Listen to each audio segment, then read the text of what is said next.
Hello दोस्तों, आपका फिर से स्वागत है हमारे यूट्यूब चैनल में। तो चलिए आज के टॉप 25 क्वेश्चन पढ़ते हैं। इसका पहला क्वेश्चन है, बेनेश्वर मेले का आयोजन किस जिले में होता है? ऑप्शन ए डूंगरपुर, या जालौर, या किशनगढ़, या जोधपुर। तो बेनेश्वर मेले का आयोजन डूंगरपुर जिले में होता है। यदि आपसे पूछा जाए बेनेश्वर मेले का आयोजन कब किया जाता है, तो अपन यहाँ पर लिखेंगे माघ शुक्ल पूर्णिमा के दिन बेनेश्वर मेले का आयोजन किया जाता है। और यदि आपसे पूछा जाए कि बेनेश्वर मेले का आयोजन किन किन 3 नदियों के संगम पर होता है, तो वो होंगी सोम, माही व जाखम। अगला क्वेश्चन है, फतेहपुर सीकरी में अकबर से भेंट किसने की थी? कबीर जी ने, गुरु नानक जी ने, दाऊ दयाल जी ने, या विवेकानंद जी ने। तो फतेहपुर सीकरी में अकबर से भेंट करने वाले थे दाऊ दयाल जी। और दादू दयाल जी ने 40 दिनों तक लगातार प्रवचन सुनाए थे अकबर को, और अकबर उससे इतना प्रभावित हुआ कि इसने प्रवचन सुनने के बाद गौ हत्या पर भी रोक लगा दी थी। बिश्नोई संप्रदाय के प्रवर्तक हैं जसनाथ जी, जाम्बोजी, संत पीपा जी या रज्जब जी। तो बिश्नोई का अर्थ होता है 20 + 9, अर्थात इस संप्रदाय में 29 नियम हैं टोटल। और इस संप्रदाय के प्रवर्तक हैं जाम्बोजी। और ये संप्रदाय के लोग प्रकृति से बहुत प्रेम करते हैं। लोक देवता तेजाजी का जन्म स्थान है। लोक देवता तेजाजी, तो तेजाजी का जन्म स्थान अगर आपसे जिला पूछा जाए तो नागौर होगा, और यदि आपसे जगह पूछी जाए तो खरनाल। नागौर जिले के खरनाल जगह पर लोक देवता तेजाजी का जन्म स्थान है। और जो तेजाजी के पिताजी हैं वो खरनाल के मुखिया थे। क्वेश्चन है, भारत सरकार की ओर से घोषित राज्य की एकमात्र आदिम जनजाति है। भारत सरकार ने जो राजस्थान राज्य की घोषित जनजाति जो की है वो सहरिया जनजाति है। ये कहाँ निवास करती है? यदि आपसे पूछा जाए तो बारां जिले के 2 ही तहसील है जहाँ पर ये निवास करती है। अगला क्वेश्चन है, तमणिया आभूषण पहना जाता है गले में, सिर में, पैर में या हाथ में? तो देखो, गले तमणिया आभूषण कुछ इस डिजाइन का होता है, कुछ इस प्रकार सा होता है। तमणिया आभूषण पहना जाता है गले में। अगला क्वेश्चन है, कांच पर हरे रंग की मीनाकारी होती है। वहाँ पर कांच की सीट लेते हैं और उस पर हरे रंग की मीनाकारी करते हैं। यहाँ पर उस पर सोने की परत भी चढ़ाई जाती है, उस पर जालीदार सोने की परत चढ़ाई जाती है। इसे थेवा कला बोलते हैं। और ये थेवा कला कहाँ की प्रसिद्ध है? ये प्रतापगढ़ की प्रसिद्ध है। अगला क्वेश्चन है, विश्व का सबसे बड़ा चांदी का पात्र कहाँ रखा हुआ है? तो विश्व का सबसे बड़ा चांदी के पात्र हैं जो सिटी पैलेस में रखे हुए हैं। सिटी पैलेस कहाँ है? जयपुर में। और आपसे पूछा जाए कि जो सबसे बड़े चांदी के पात्र है इसका निर्माण क्यों किया गया था, तो इसका निर्माण अंग्रेजों के समय हुआ था। क्यों हुआ था? ताकि जो गंगा जल है, जो गंगा जी का जल है, वो इंग्लैंड ले जाया जा सके इन पात्रों में भरकर, इसलिए चांदी के पात्रों का निर्माण हुआ। अगला क्वेश्चन है, वंश भास्कर के रचयिता हैं सूर्यमल मिश्र, अंबिका दत्त, विजय सिंह या गौरी शंकर? तो वंश भास्कर के रचयिता सूर्यमल मिश्र हैं। और यदि आपसे पूछा जाए वंश भास्कर में है किसके बारे में वर्णन है, तो जो सूर्यमल मिश्र जी हैं ये बूंदी राज्य के मंत्री थे और वहाँ पर कवि का कार्य करते थे। तो इस वंश भास्कर में इस बूंदी राज्य के बारे में ही लिखा हुआ है। क्वेश्चन है, बाण माता किस राजघराने से संबंधित है? या आपसे पूछा जाए कि बाण माता किस राजघराने की कुल देवी हैं, तो उसका आंसर होगा मेवाड़। यदि आपसे पूछा जाए कि बाण माता की सवारी क्या है, बाण माता जी की सवारी हाथी है। अगला क्वेश्चन, रणकपुर के जैन मंदिर किस जिले में है? पाली में, राजसमंद में, अजमेर में या सिरोही में? तो रणकपुर के जैन मंदिर पाली में है। और जो रणकपुर के जैन मंदिर में सबसे प्रसिद्ध जो जैन मंदिर है वो ऋषभदेव जी का है। अगला क्वेश्चन है, राजस्थान की साहित्य अकादमी है भरतपुर में, राजस्थान राजसमंद में, अजमेर में या उदयपुर में?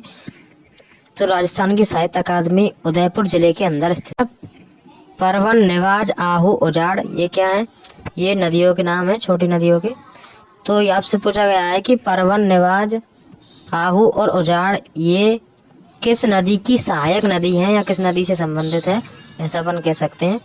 तो काली सिंध जो नदी है, तो काली सिंध नदी की ये सहायक नदियां हैं। ये चारों नाम आपके लिए दिए गए हैं। मारवाड़ का अमृत सरोवर कौन सा बांध कहलाता है? तो जैसा इसका नाम है वैसा ही इसका काम है, आप देख सकते हैं। ऑप्शन देखते हैं, माई बजार सागर, जवाई बांध, बीसलपुर या मेजा। तो यहाँ पर जो आपको दूसरा ऑप्शन दिया गया है जमाई बांध, तो जो जमाई होता है तो ऐसा ही है, जो दामाद अपन जमाई को बोलते हैं।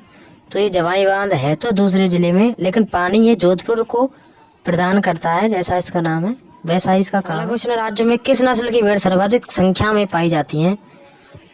जैसलमेरी, मारवाड़ी, मगरा या चौकला। तो राज्य में मारवाड़ी नस्ल की भेड़ें सर्वाधिक संख्या में पाई जाती हैं और ये सबसे प्रसिद्ध भी नस्ल हैं भेड़ की। एशिया का सबसे बड़ा कृषि फार्म कहाँ है? राजस्थान के किस जिले में एशिया का सबसे बड़ा कृषि फार्म है? तो ऐसा क्वेश्चन है। ऑप्शन पढ़ते हैं, श्रीगंगानगर, कोटा, हनुमानगढ़ और जालौर। तो एशिया का सबसे बड़ा कृषि फार्म जिला पूछा जाए तो श्रीगंगानगर। यदि आपसे जगह पूछा जाए तो वो सूरतगढ़ है।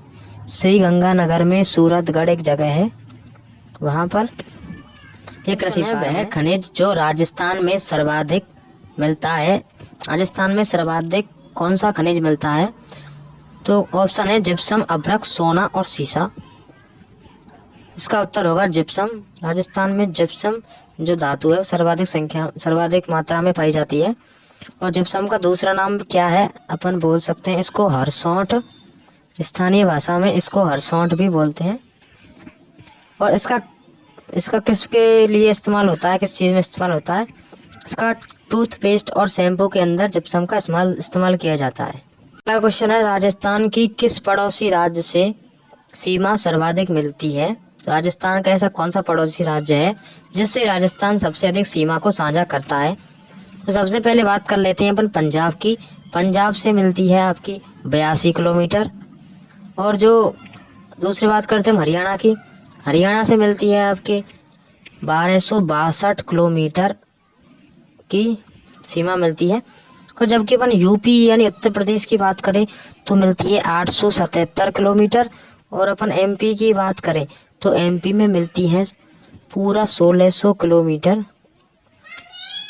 इसका उत्तर होगा कि मध्य प्रदेश में जो 1600 किलोमीटर, मध्य प्रदेश सबसे अधिक सीमा साझा करता है। इसका सही उत्तर एमपी होगा। राजस्थान का वह शहर जिसे पूर्व का वेनिस कहा जाता है? तो राजस्थान का वह कौन सा शहर है जिसे पूर्व का वेनिस अपन बोलते हैं? इसका सही उत्तर होगा उदयपुर। और जो उदयपुर में ही अपनी राजस्थान की साहित्य अकादमी भी स्थित है। अपन अभी पिछले ही पढ़कर आए हैं। अगला क्वेश्चन है, राजस्थान की सबसे ऊंची चोटी किस जिले में है? सबसे पहले बात करते हैं राजस्थान की सबसे ऊंची चोटी कौन सी है? तो वो है गुरु शिखर।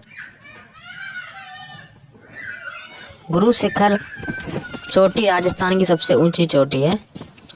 और जो ये कहाँ पर है?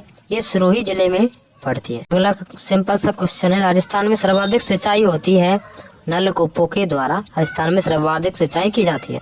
आयड़ नदी का अन्य नाम क्या है? तो आप इसे कुछ इस तरह भी याद कर सकते हैं। देखो, इसमें भी डे आ रहा है और इसमें भी डे आ रहा है, तो आप इस प्रकार से याद कर सकते हैं। तो ऑप्शन डी राइट होगा। बेनेश्वर धाम किन 3 नदियों से संबंधित है? अपन अभी पिछले पढ़ कर आए हैं। बेनेश्वर धाम का जो मेला है कहाँ लगता है? डूंगरपुर जिले में। कब लगता है? माघ शुक्ल पूर्णिमा के दिन। और अपने पढ़ा था कि ये किन 3 नदियों के संगम पर लगता है? तो वो है सोम, माही व जाखम। तो सही उत्तर होगा ऑप्शन डी, ये सभी। तो दोस्तों, आपको वीडियो अच्छी लगी तो वीडियो को लाइक शेयर जरूर कर दीजिएगा।